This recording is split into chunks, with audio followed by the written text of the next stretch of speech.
This video is brought to you by John Robson Guitar Tuition.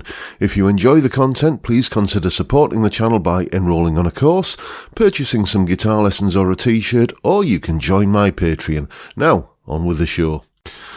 Hello chaps, welcome once again to John Robson Guitar Tuition. As always, I do hope you're well. Now then, you may recall a little while ago I had a look at this pedal here, an original Marshall Governor from the early 90s. It was loaned to me by a chap called Dave, who basically said he'd been watching the channel and, I'd mentioned the Marshall Governor a couple of times and would I like to borrow one? And so, of course, I said yes.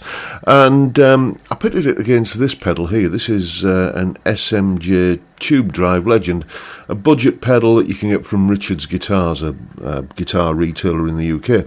When I first checked this pedal out, this little budget-friendly thing, I thought, dear me, that sounds very governor-y, so, I did the comparison between the two, and whilst they weren't exactly the same, I'm sure if I'd played around with settings a little bit more, I could have got this one sounding much more like, this one.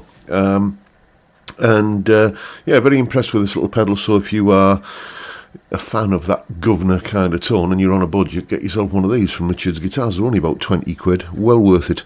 But anyway, when Dave loaned me the Marshall Governor pedal, he also loaned me a couple of other pedals, one of which is the Marshall Shredmaster. Marshall's, their sort of blurb about this pedal says it's their first ever high gain pedal, and it sort of fits that kind of 90s vibe for when these pedals came out. We'd all sort of got infatuated in the 80s, hadn't we, with rack-mounted effects, and I remember reading one article in a guitar magazine that said the effects pedal was dead, but by the mid-90s we were kind of addicted to pedals again, and you got a lot of the sort of high-gain boutique pedals started coming out, then Klon Centaur obviously, and this offering from Marshall. So what we're going to do today is put it through its paces. Here's a little demo of me using it. You'll see that I'm basically switching the pedal on and off throughout the demo. It's going into the Blue Guitar Amp 1 Mercury edition on the Vintage channel, which is a sort of an old school Marshall Plexi sort of tone. Don't know why my computer's making noises every time I press that button, but it's something to investigate. Anyway, the pedal is going into the Marshall sound on the Blue Guitar Amp 1, set for sort of an edge of breakup sound, and you'll hear and see when I'm kicking the old Shredmaster on and off, and it sounds like this.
And if you were watching yesterday when I did that video on how I put a chord sequence together, you may recall I said that the chord sequence we came up with was going to get turned into a jam track, and I'll be using it today, and that's exactly what I've just been playing over there.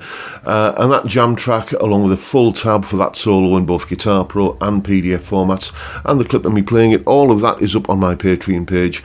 There's the address, link in the description. As I'm sure you know by now, $3 or £2.50 a month gets you access to all of these additional goodies that go along with these YouTube videos.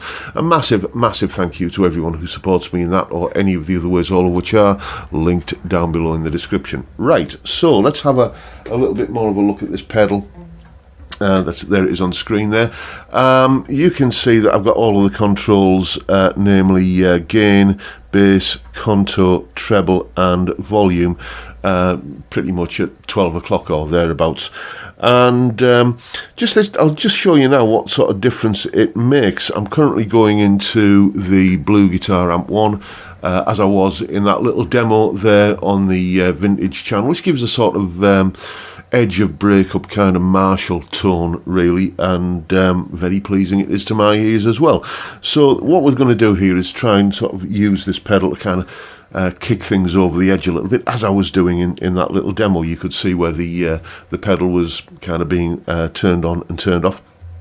So it's about what sort of difference this pedal makes. With everything set at 12 o'clock, it doesn't make an earth-shattering difference, it has to be said. So I'll just mute this room mic and you'll hear what difference, or if there is any difference, turning the pedal on and off makes.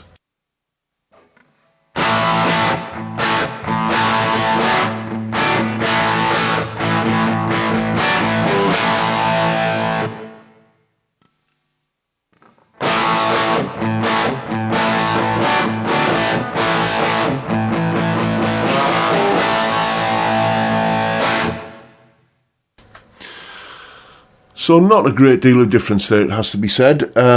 All the fun really starts once you get the gain control past the 12 o'clock point. That's when it really starts to earn its keep, as I shall now demonstrate. Once again, pedal off and then on.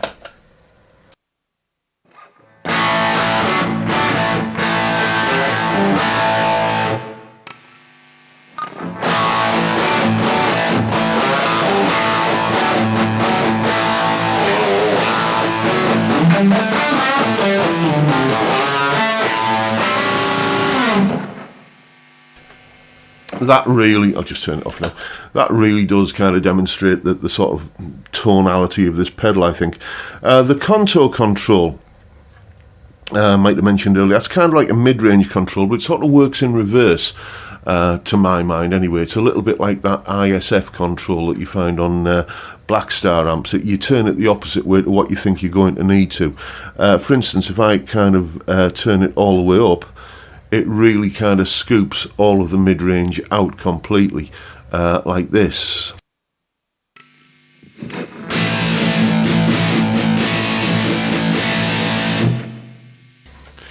And then if I turn it all the other way, it gives a very kind of honky, nasalish kind of sound almost.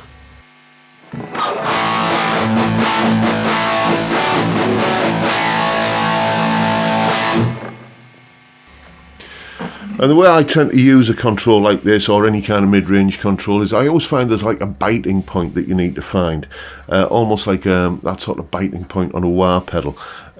So how I would dial this pedal in would be to basically do this, just kind of hit a big thrangy chord and turn it up until you kind of hear that. It's almost like it begins to open its mouth, you know, it goes from the wah to the ah kind of thing that you hear on a wah pedal, like this. So here we go.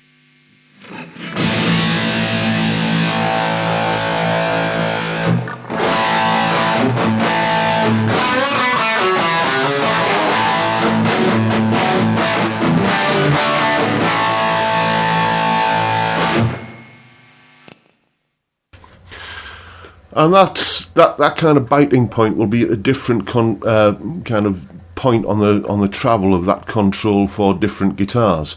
and that is basically how I use a mid-range control of any type, either on a pedal or an amp, to sort of dial in the tone that I'm going to be using, and then it's just, you know, seasoned to taste with bass and treble.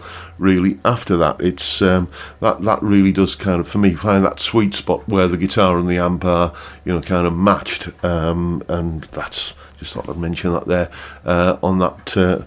On that contour control, because it's essentially mid-range control, and it's just a handy little tip, hopefully. But that is pretty much it for today, folks. Hope you enjoyed this little look at a classic pedal from the 90s.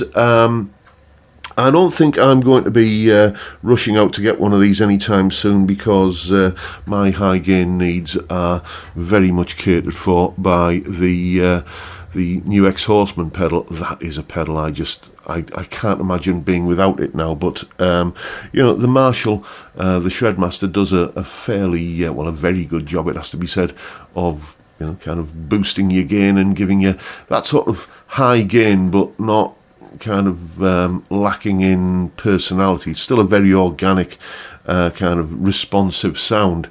So full marks to Marshall for that. But as I say, I've already got that tone covered, so this pedal and the others that Dave lent me will be heading back home sometime soon. And as I say, that's the video for today, folks. Hope you've enjoyed what you've seen and found it useful and informative in some small way. And if that's the case, please hit the subscribe button and the notification bell if you haven't already done so. And why not drop me a like as well while you're at it. Don't forget the live stream every Friday, 5 PM UK time, where we drink beer and talk about music and guitars. Great way to kick off the weekend. I'd love to see you there if you can make it. But for now, I'll bid you all a good day and say thank you so much for watching. Thank you for your time. Look after yourselves, folks. Stay well, stay safe, and above all, stay sane. Bye for now.